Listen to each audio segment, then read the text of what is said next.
Like death itself, my site is continually expanding, and we have a new playlist in the form of Death Reviews Post-Mortems, where we will examine franchises, media, and products that are already dead and pick them apart like a buzzard on a gut wagon. As I have a few Transformers figures, I'll start the ball rolling with a top 10 list of the most pit-worthy Transformers accessories ever made. A list which will span several franchises, both living and dead. But there are some rules for this list. First, they must be only for figures I actually have. There may be other worse accessories out there, but they belong to other figures, and of what I am ignorant I decline to comment. They must be detachable, with no special modifications needed in order to separate them from the actual figure. The Earthrise Kingdom RC figure had a lot of problems, many of which stem from lousy conceptualization. In the cartoon, they could warp reality and make her impossible robot mode fold up into an equally impossible vehicle mode. But with Earthrise Kingdom RC, they employed the laziest cop-outs they could muster to make it an actual toy by taking the female robot, folding up the legs, and stuffing it all into a flimsy car-shaped eggshell, which was all fine and dandy for the car. Not. But what do you do with that ungainly shell while she's in robot mode? Hasbro's solution? Stick it all on her back. A solution which looked as awful as it sounds. It's highly visible, extremely back-heavy, and a constant annoyance, but worst of all is the back half of the car shell, which makes our list for several reasons.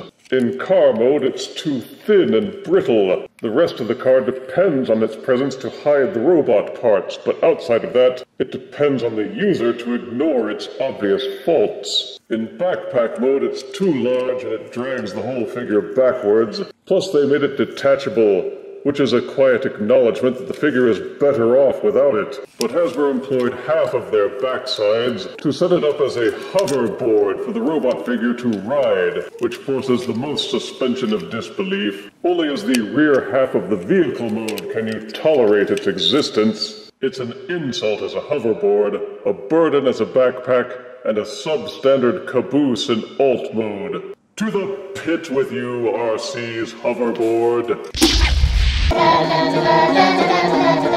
Origin's buzzworthy Bumblebee was a pretty neat tribute to the appearance of the character in his very first moments of the Generation 1 animated series. Both the figure and the vehicle mode captured the essence pretty well, and the figure came with a jetpack accessory and a weapon. But it also came with 5 energy conductor accessories, which are plastic representations of the ones they pilfered at the opening of the first episode. Sure, it was good for a chuckle, but once you get over the nostalgia, you have to figure out what to do with these things. They don't integrate into the figure in any way. They don't fit into any of the 5mm ports. There's no place to clip them on anywhere, and no figure can carry them, except if you curl up the arms, prop the conductors into the crook of the elbow, and hope that they don't fall out. The conductors were a neat idea, but the practical reality is they're a nuisance, and all you can do is rubber band them together and put them someplace where they won't be in the way. Someplace like the pit.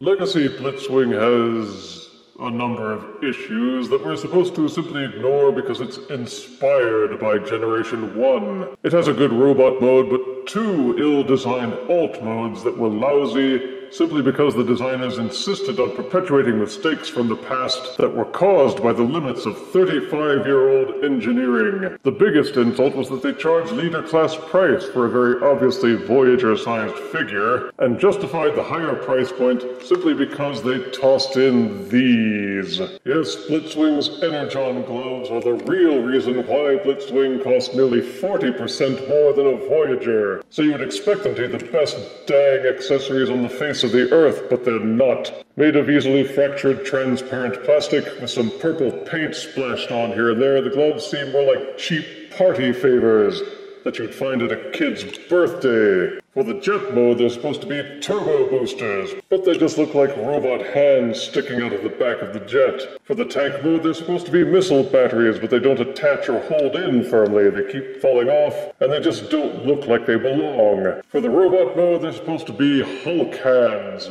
except that the fingers have no articulation. If they'd given the fingers individual joints so that you could pose them, that would have been cool. But no matter which mode you pick, these gloves look horribly out of place. Even on Legacy Blitzwing, who has flaws enough without adding to them. Even the colors are off, with the plastic being a cherry red that doesn't really go with Blitzwing's tan and purple motif. The sight of these accessories is a constant reminder of the insult to our intelligence and our wallets. Every time I look at them, I am filled with anger and woe. To the pit with you, Blitzwing's Energon gloves.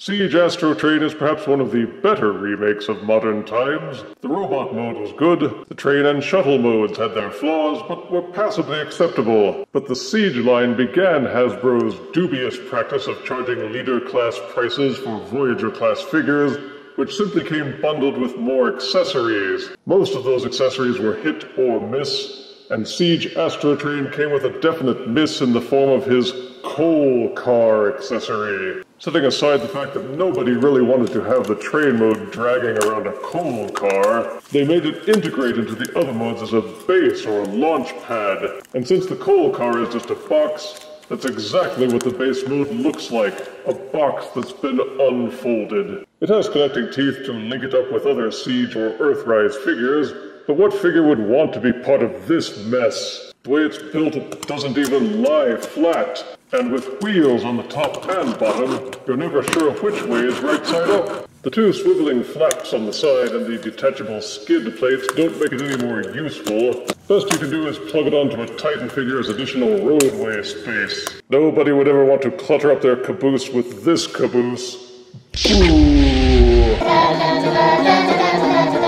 Studio Series Wreck-Gar took a butt-ugly Generation 1 figure and actually made it pretty good. There's a good robot mode, a good bike mode, a good transformation. It all seemed to fall right in place. Until you get to the weapon accessory. In the movie, Wreck-Gar had a spinny four-bladed axe thingy on a stick, which meant, of course, they replicated it for the Studio Series figure. The problem is that the weapon was never very good, and the Studio Series weapon accessory is equally not good. Mostly because of the handle, which is too darn short. Granted, it may be cartoon accurate, and I wouldn't want to be on the receiving end, but as a weapon it just doesn't seem practical.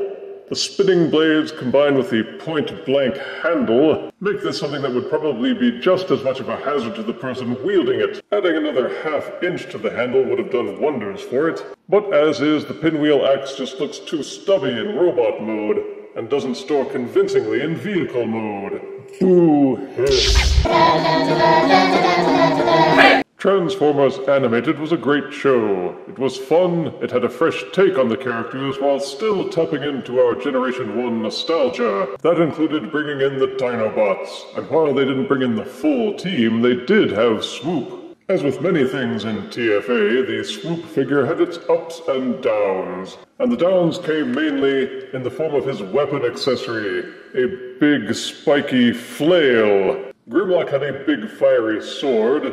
Snarl had a flaming Cheeto-like club, which was suitable because they were burly lumbering hulks, but Swoop was built entirely different. He was thin and lanky. He looked like he would be more of a ninja bot than a tank. As such, his weapon just doesn't fit his appearance. He looks like he should have a fiery spear or a lance of some kind, a piercing weapon, not a smashing one. In robot mode, the flail chain has the spiked ball constantly dangling, and in beast mode, the only way to store it is to plug it onto Swoop's foot. The handle of the chain fits only with the clip-like setup of Swoop's hand claws, so no other figures can hold it. The flail simply doesn't seem to work for any figures except Swoop, and it doesn't seem to work very well for him either. Most people like the Studio Series Dinobot leader figures.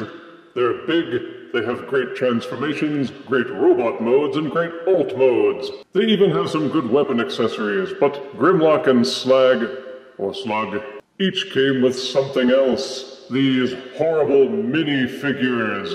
They were made to clip onto the Dinobot figures as cosmetic additions, and perhaps if they'd put more effort into the design, they might have been okay. But all you have to do is look at these things to know they're inferior from top to bottom. They're pocked with hollow portions, they have only limited articulation, and the legs are frozen in a posture which means the only thing that you really can do with them is have them straddling the Dinobots in beast mode, or squatting on the ground like idiots. They can't even really stand on their own, and that about sums them up. Discussion of the paint, color, and details becomes largely irrelevant. These figures just detract from the Dinobots if you attach them, and they're no good as separate figurines. I find nothing redeeming about these at all, and they've well earned their place in the pit. The Legacy line of figures introduced combinable Energon accessories as a gimmick, with mixed results as we saw with Blitzwing's gloves. But the Wizards of Smart behind those accessories outdid themselves with Core Skywarp and Core Iguanus's tuning fork accessories. They are meant to combine with the weapon accessories of Legacy Core Rodimus Prime. All three of them join together to form a larger sword accessory, for which the tuning forks serve as the hilts. The thing is, the blade from Core Rodimus doesn't require the hilts in order for other figures to hold it, which makes both of the hilt accessories doubly useless. They look ridiculous as stand-alone accessories. They serve no purpose as attachments to other accessories. Pretty much the only fun thing you can do is plug Skywarp's tuning fork into other figures and pretend it's the key for making them into wind-up toys.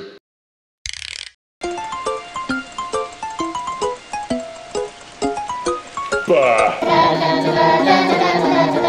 Combiner Wars was an outstanding line in recent Transformers history, dedicated to redoing all the classic Combiner teams for the modern day. They produced combiners that were larger, better articulated, heavier, and highly sought after. Not that they were perfect by any means. The Gestalt had balance issues, and the joint systems have trouble supporting the full weight of a combiner. But the poorest feature in the line had to be the hand and foot accessories. Each deluxe came with an accessory that could be held by the individual figure as a weapon, or mounted on the vehicle mode. But it would also transform into either a hand or a foot, depending on whether you use the deluxe figure as an arm or a leg. The problem was that as a weapon accessory they were too obtrusive. They didn't blend in well with the figures because of the size and the colors, and for the combiners it was somehow worse. As hands they were too large, looking like giant mittens, and despite the size, they weren't rigged well for holding weapons, which defeated their purpose as hands. And as feet, they were too small. They weren't wide enough to support any poses, nor were they rigged with ankle tilting to allow for shifting the combiner's center of balance. And they were quite frictionless, so they would slip and slide on any smooth surface. You were forced to leave the combiner in the default T pose, so it wouldn't topple over or collapse, meaning that most of the articulation was rendered useless. Third-party companies were obliged to create kits to correct these horrible accessories. Rarely does an accessory come along that's so lousy an entire separate market has to be made to replace them. But Hasbro did it, and the Combiner Wars hand and foot accessories have well earned the number 2 slot on my list of the worst Transformers accessories, because these things are like a big old pile of number 2. So long, suckers. In a line that was consistently full of goodness, this must qualify as perhaps the biggest what the heck were they thinking moments. Transformers Animated Deluxe Prowl is still one of the best bike formers you will find, with excellent robot and alt modes, and 2 mech-tech-style shuriken weapons that integrate perfectly into the bike. But they also gave Prowl a traffic signal on a rope, which is supposed to clip into his hands to use as a whirling melee weapon. It's every bit as ridiculous as it sounds, and while it is a good replica of a traffic light, it's a horrible accessory. The handle only works with Prowl's hands, so no other figures could use it, except for ones with actual grasping hands. The string is limp like Swoop's tail, so the light can only dangle. If you raise the arms high enough to lift the light, then Prowl tends to overbalance, and it doesn't integrate into the bike mode at all, so you have to leave it lying next to the figure. If they had put LED lights into it, or even light piping, That might have given it some redeeming value, but everything about this accessory stinks. And Prowl's traffic light richly deserves its place as #1 on this list, and also its place in the pit. Be gone! And that is my top 10 list of the most pit-worthy Transformers accessories. Do you agree with my choices? Do you vehemently disagree? Make your voice heard in the comments below. After all, there could be other Transformers accessories which I don't have, which are even worse. But reflection and introspection are what a good post-mortem is all about, and death will always be there to conduct them. What lists would you like to see? Drop the minions a line and let us know. Who can tell? Death could be knocking on your door next.